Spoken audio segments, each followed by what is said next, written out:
গ্রামীণ জনপদের যে মহিলারা যাদের কাছে আমরা ভোটের জন্য প্রতিদিনই গিয়েছি, তারা সবসময় প্রত্যাশা করেছিল ফ্যামিলি কার্ড পাবো, কিন্তু এটি প্রতিপক্ষ বারবার বলেছে যে ফ্যামিলি কার্ড নামে এটা একটা ধোঁকা, এটা পকেটে পাওয়া যায়, এটা বিভিন্ন ধরনের তারা মানুষকে প্রতারণার কথা বলেছে। আজকে সেই জায়গায় আমাদের এই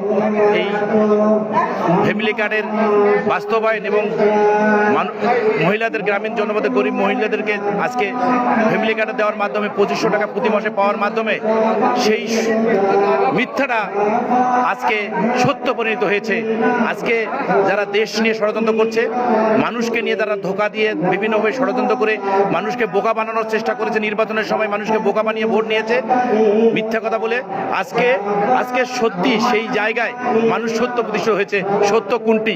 বিএনপি যা কথা বলে তা সত্য, অথচ আমাদের এই বাংলাদেশ জাতীয়তাবাদী দল আজকে দেশের জন্য, জাতির জন্য, 71 স্বাধীনতার পক্ষের শক্তি, জুলাই বিপ্লবের শক্তি, আগামী দিনে বাংলাদেশ বিনির্মাণের জন্য বাংলাদেশের মানুষ বিএনপির প্রতি আস্থা, খালেদা জিয়ার প্রতি আস্থা, তারেক রহমানের প্রতি আস্থা রেখেছে এবং এই আস্থার মাধ্যমে বাংলাদেশ এগিয়ে যাবে।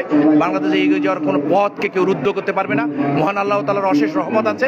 আসুন আমরা সবাই মিলে বাংলাদেশের সত্যের পথে, ন্যায়ের প্রতি, ইনসাফের দল হচ্ছে বিএনপি। আর এই বিএনপির পক্ষে থেকে এই অঞ্চলের 15টি ইউনিয়নের প্রতিটি মানুষের ঘরে আমরা চাই যে এই ফ্যামিলি কার্ডের কার্যক্রম শুরু হবে অতি সত্বর। আমরা এই এলাকার উন্নয়ন, রাস্তাঘাট, ব্রিজ, কালভার্ট, এই এলাকার কয়লা খনি উত্তোলন, এই এলাকার স্কুল কলেজের মান মর্যাদা, আবু সাইদের স্বপ্ন বাস্তবায়ন করা, আবু সাইদের নামে হসপিটাল সহ, স্টেডিয়াম সহ অনেক কিছু স্বপ্ন আমাদের আছে।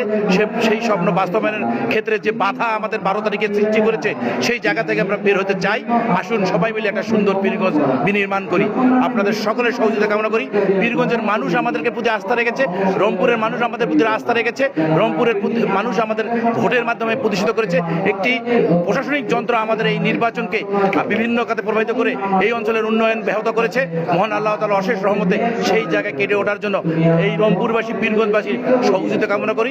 কোনো অপশক্তি, কোনো গুপ্ত শক্তি আমাদের এই অগ্রযাত্রাকে ব্যাহত করবে না। মহান আল্লাহ তাআলা আমাদের সাথে আছে। সবাইকে ধন্যবাদ। আসসালামু আলাইকুম।